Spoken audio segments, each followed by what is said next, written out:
Hey everybody, welcome back to my channel, or welcome to my channel if you are new around here. My name's Emily and I basically make a random mixture of totally random videos. Sometimes I make videos about university, which is what I'm doing today. Sometimes I make videos about makeup, fashion, I do vlogs. So if you are new to my channel, be sure to check it out and check out some of my other videos and like this video if you like it at the end, and subscribe if you haven't already. But anyway, today, as you can see from the title, I'm going to be filming a video all about my university experience living in halls. So you guys have been loving my uni videos lately, and even like the videos that I filmed last year before I came to uni have been super popular at the moment over the last month or so. So I figured that I would film a few more videos related to university because they seem to be helping a lot of you. So today I'm going to be talking all about pros and cons of living in uni halls. If you are going into your first year of uni, then you're probably watching this video because you want to know what living in halls is actually like, and that is what you're going to find out today watching this video. I'm going to talk about my personal experience, obviously, because that is all I can talk about. But yeah, I'm just going to be nattering away and drinking coffee, so hope you enjoy. Oh, that's quite hot. So just a little bit of background knowledge before I get started. I've just finished my first year of uni. I'm about to go into my second year, and I stayed in Deanery residence, which is at Southampton Solent University. I don't mind talking about it now, it might be helpful to some of you. Obviously I'm not living there anymore, so it doesn't matter. But yeah, I lived in Deanery. I lived in the first block, which I was so happy about because it meant that I had a laundrette literally downstairs from me, and I didn't have to walk as far every time I wanted to go into town. But yeah, I really loved halls in general. My halls building consisted of 10 floors of like bedrooms, I believe. I think it was 10 or 11. I was like halfway up, so I was quite a good distance from everything. I think that's all the background information I can really tell you. So yeah, starting off with one of the worst things about it is just noise. Obviously you expect uni halls to be noisy. It's full of students at the end of the day, and I think most people know that when they go into halls they're going to experience a lot of noise. It's not going to be the most peaceful place to live, but I think at some unis you can actually apply for quieter halls of residence if that's something you're into, or if you are outgoing and you love going out and drinking and partying, then living in halls it'll be perfect for you.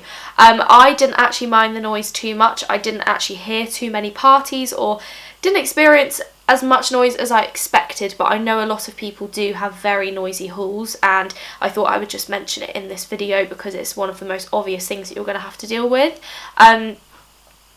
The most noise I pretty much heard was just my actual flat being noisy. So you have times where you want an early night and you'll go to bed, and then your flatmates have gone out drinking and they come back at like 4-5 a.m. and they're just like running up and down the corridor and smashing things and throwing things and knocking on your doors and screaming and singing, and you experience that a lot, and I just had to deal with it. So the one piece of advice I can give you to help you deal with that is to bring some earplugs. They honestly saved my life at uni in my first year. Like every single night I would go to bed with earplugs in just so that I could have a good night's sleep and I didn't get woken up by somebody either in my flat or somebody above me, or even outside. Because I was in the first block, I was quite near the main road, so you'd hear groups of students walking past every single night, chanting and singing and drinking loudly, and there was just lots of noise. But if you wear earplugs you will be fine and you can just block out that noise. The other thing that I found to be really helpful to take to uni was actually an eye mask. Now that might seem weird because that's got nothing to do with a noisy flat, but if you don't sleep very well at night because of noise, you can always have a nap throughout the day. All uni students nap, like it's just one of those things that you have to do. You get back from a lecture and you're like, oh, I'm quite tired, I'm going to go out drinking tonight, so I'm going to have a nap. And obviously if your room isn't dark or your curtains aren't blackout and it's really sunny outside, you're probably not going to be able to sleep when it's like really bright in your room.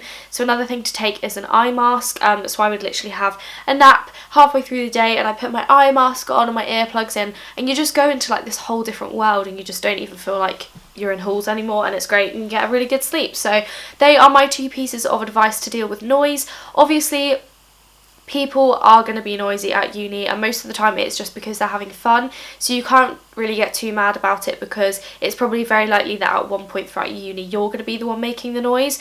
You can make noise complaints. We never made a noise complaint because it's just a bit petty, really, and we didn't want to be those people that complained, but we had noise complaints made about our flat, and then we got in loads of trouble, which was just ridiculous. We were having a flat party. It was the only one we'd ever had. Loads of people in the kitchen, like drinking, listening to music. The music wasn't even that loud, and we genuinely weren't even being that loud, and it was like 11 p.m. on a Saturday night. I mean, you expect that, don't you? But we got a few people complain about us, and then we got in trouble and everyone got kicked out, and that just like ruined our night for us. So unless somebody is being ridiculously noisy and you really think they need to be reported, then don't report them, because you're just going to ruin their night, and they're just trying to have fun.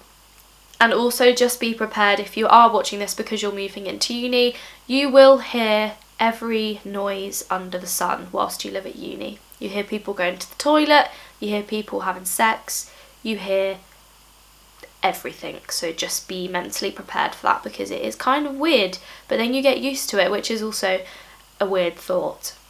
The next thing I have got on my list are fire alarms and checks. So obviously it's a very good thing that we have fire alarms in hall buildings. But it's rather annoying when somebody burns some food or sets the fire alarm off at like 4 a.m. and you're having a really good sleep and you wake up and you're like, oh my God. The amount of times that we had to get up in our flat in our pyjamas, like middle of the night, everyone just kind of like peers around their room like, do we really have to go outside? And you're looking like crap and you're tired and you're probably like naked or not really wearing many clothes. You have to quickly shove on your clothes whilst this awfully loud fire alarm is going off in your ear, and you just like can't think of anything else other than the fire alarm, and it's just crazy, and you all have to go and stand outside in the shivering cold and wait to find out who set off the fire alarm. So that's always a fun one. To be fair, it was quite funny, like it didn't actually happen that often, and when it did it was like horrible at the time, but the next day everyone was just laughing about it. But that is one of the things about halls, they do regular checks as well, which you don't have to go outside for, so that's fine. But for me it was always annoying, because sometimes I'd be like filming a video and then the fire alarm check would go off and I just have to sit for like 2 minutes while it went off, like. But yeah, it's just one of those things. Obviously you won't have that if you live in like a student house or something. They don't do like fire alarm checks, and there's not as many of you in a building that have the potential to set off the fire alarm at stupid o'clock. But yeah, that was just one of the things that's like a bit inconvenient. Next up I have got broken lifts, which again only really applies to halls. It doesn't apply if you live in a student house.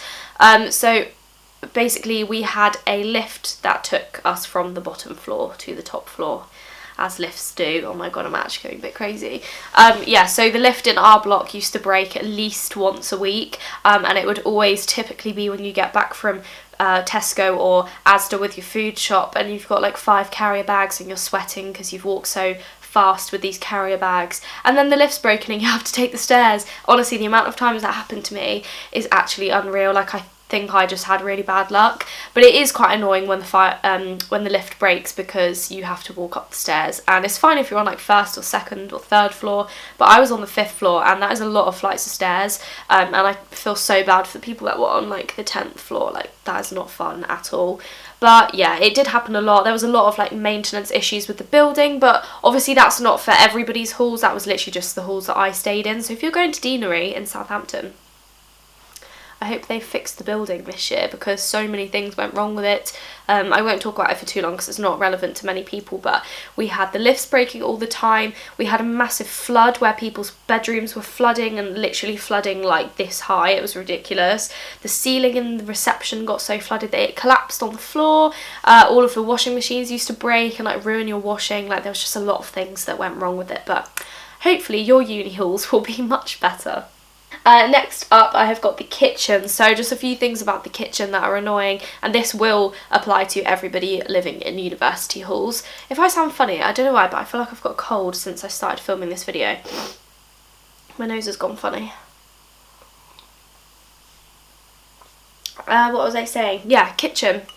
So obviously you are being put into a flat with 9 other people. Well, mine was 10 of us to a flat, so 10 people in a kitchen. They've probably never lived on their own. They're moving straight from home, having their parents do everything for them, to clean up after them, to cook for them, and suddenly they're just left, and it's just like, bam, you have to do everything for yourself. You have to learn that you can't just leave your dirty washing on the side, but some people don't learn that and they do just leave their dirty washing on the side, and you have to just deal with that because at the end of the day it's their kitchen as much as it is yours. And I'm a true believer that everyone should respect the kitchen, and you should just clean and then tidy up after yourself and put everything away as if you were never in the kitchen. That is how I saw the kitchen, that's how I treated the kitchen. But not everyone is going to do that. Not everybody in my flat did, and not everybody in your flat is going to be like that. You might even be one of the lazy people, I don't know, but just try and treat your kitchen with a little bit of respect because everyone has got to go in there, and if you leave it in a mess, then other people have got to deal with that, and that's not nice if they want to go and cook themselves a nice dinner. But yeah, it will get messy. Like, people will have parties, people will get back late at night and they'll go in the kitchen and they'll just chuck things around because they think it's funny when they're drunk. It's not funny. But yeah, like, it will get trashed and you just have to deal with that. But along with that comes people stealing your food, which, to be fair, in our kitchen didn't happen that often. I know Alex, so if you guys haven't watched any of my previous videos, my boyfriend is called Alex. I met him in Halls, he lived in my flat with me. He was naughty, he used to take other people's food and everybody in my flat knows about it, but he just used to do it because he thought it was funny. But Alex, if you're watching, that was not funny. Before me and Alex actually got together, like near the start of uni, I bought some Dairy Dunkers and I had like a pack of like 8 of them or something in the fridge. I literally had one, and then I went to bed, and then all the boys in my flat went out, and then the next morning I went in the fridge and there was none left in there. So somebody had eaten all of my Dairy Dunkers, and I'm pretty sure it was Alex. So yeah, don't steal other people's food. It's fine if like you want to borrow something, you say, like maybe you're cooking a meal and you need like an onion or something, you ask somebody if you can borrow their onion. That's very different, and you can always give it back to them. But just like pinching stuff out the fridge and the people's cupboards especially, because like you have to specifically go in there, I just think that's wrong and you shouldn't do that. But it will happen, people will pinch your food and you just have to deal with it, or if you know who it is, say something to them. I would have a go at them, but that's just me. And then also, as well as stealing food, you will get things broken, so don't take any cutlery or plates or glasses or cups or anything to uni that you think you'd be like annoyed or upset about if they broke. I took some really nice glasses from TK Maxx to uni with me and they actually lasted quite a long time. They didn't get broken. And then they both broke within like 1 week. One of my flatmates broke one, which is fine, it didn't bother me, we're like friends, so it's fine. She dropped it on the floor and broke it, and then I broke the other one whilst drying it up. It just literally shattered in my hands, and I was like, great, got no glasses. But everything else was fine. I didn't break that many things, I just broke glasses, like they just used to get knocked over and smashed.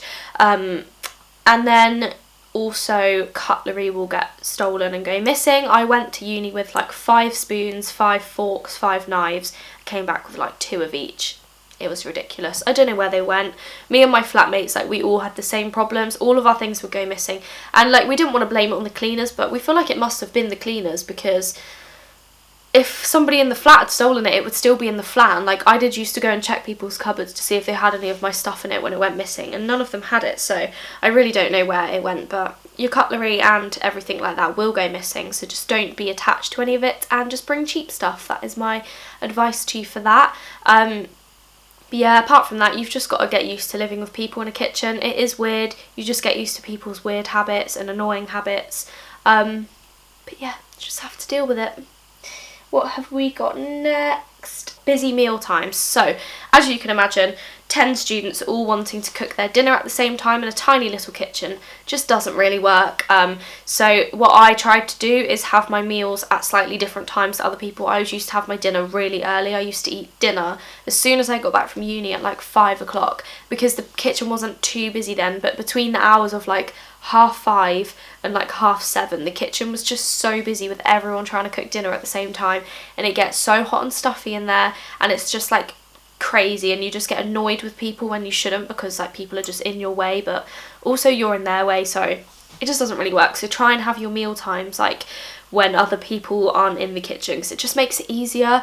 Yeah, that's all I would suggest to you. And now for the positives, so the great things about living in university halls. The first one I'm going to mention is probably very obvious, but meeting new people. If I hadn't have gone into university halls, I wouldn't have met my boyfriend Alex, who I'm with now.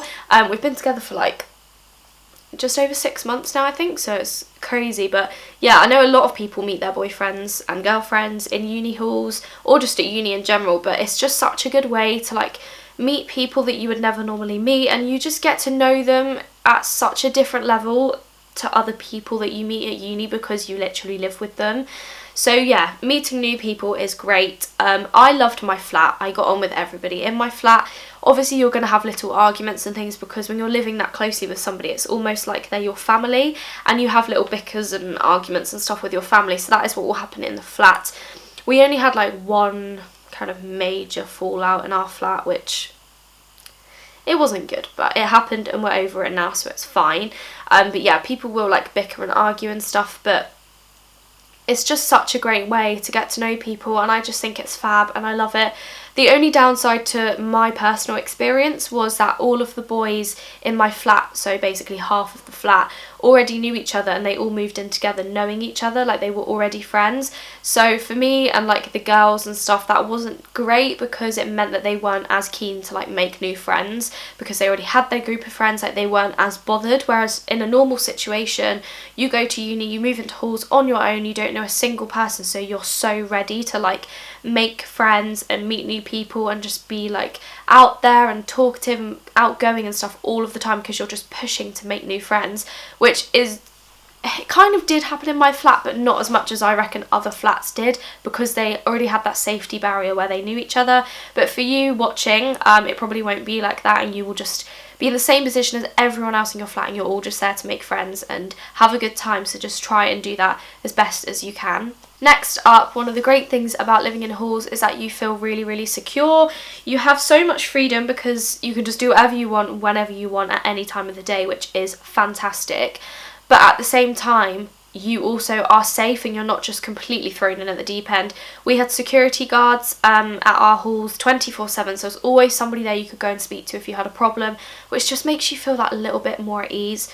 Going into a house next year, obviously we don't have security, and that is like one of the main things I'm worried about because it's like we had an adult there all the time if we needed an adult's advice or supervision and stuff like that. You also get all of your post sent to you, and you just get an email to tell you if you've got a letter or a parcel downstairs, and you literally just go downstairs and collect it. So that's really good, that's all done for you. And then also the laundry room was just down at the bottom of our block, so you want to do some washing, you just go and do it. Like, you have to pay for it and stuff, but everything's just there and it's very convenient and it's just very easy system. And although, yeah, like I said, although you are left to your own devices, there are still people there to help you and guide you when you need it, so you just feel very safe and everything's just very easy going. The next thing is that you can never really feel lonely in halls. I know some people do, and I did probably have a few times where I felt a bit lonely in my room, but because there are so many people in your flat, you really, like, you'll make friends with some people more than others, obviously, and if you're sat in your room feeling a bit down or you're feeling lonely or bored, there's pretty much always going to be somebody there that you can just go and hang out with. Like, you can literally just go and sit in your kitchen, make yourself a coffee or a cup of tea, or just go and sit in the kitchen and do some work, and it's so likely that somebody else will come in and do that with you. At the start of uni, me and my friend Erin always used to go and sit in the kitchen together and do our work because it's just a lot more sociable. The kitchen's a bit bigger than your bedroom, so you have more room to do work, and we just laid everything out on the kitchen table and just sat for hours and hours listening to music, drinking wine and just doing work. And I honestly wish I could go back to that time and do that all over again because it went so quickly, and I don't feel like I appreciated it as much as I did because I know I'm never going to have that again. Like, I feel like that with so many things to do with halls. Like, I literally loved it. It was such a good time. Like, everyone's just always having fun, and yeah, there will be times where you feel a bit shit and you feel down. Like, everybody has days like that, but it's quite a nice environment to be in when you feel like that because you can just talk to somebody. Even if you don't make friends straight away at uni, it will happen in time. Like, after Christmas, when I moved back to uni for like my last term of my first year, I started to become really good friends with a girl called Shan who's on my course, and she lives 2 blocks away from me. So at the end of uni, she used to come over like every other night or every couple of nights. We would just like catch up and meet up in one of our bedrooms and just chill out. Like, you will find friends that you can do that with. There'll always be people you can hang out with, and it's such a good way to socialise with people and just basically have a giant sleepover whenever you want one. It's great. So yeah, in general, halls is absolutely amazing. I had the best time ever. Like I said, I wish I could go back and do it all over again. I would have gone into halls again next year if I could, but everybody just everyone wants a house, so I'm going into a house. Yeah, if you guys have any questions, then just leave them down below and I will reply to them. Or if you want to like private message me and you don't want to ask a question openly, feel free to message me on Instagram. I'll leave everything linked down below, like all my social media accounts and stuff. But yeah, I hope this video was helpful. I feel like I've covered everything I wanted to say, but if I have missed anything, then yeah, just leave me questions and I will always answer them. If you are going to uni in September, then good luck. I really hope you enjoy it, and just try and have the best time ever. No matter what is going on in your life, just try and enjoy it, because I promise you it will literally fly by so quick. I can't believe I'm going into my second year already. Like, it is actually mad. But I'm so excited for next year, and there will be lots more uni related videos coming your way. So again, as always, leave me suggestions in the comments of what you'd like to see. And yeah, I hope you're all doing amazingly well, and I will see you guys in a few weeks or next week, I'm not entirely sure, but I will see you very, very soon with another video. Goodbye!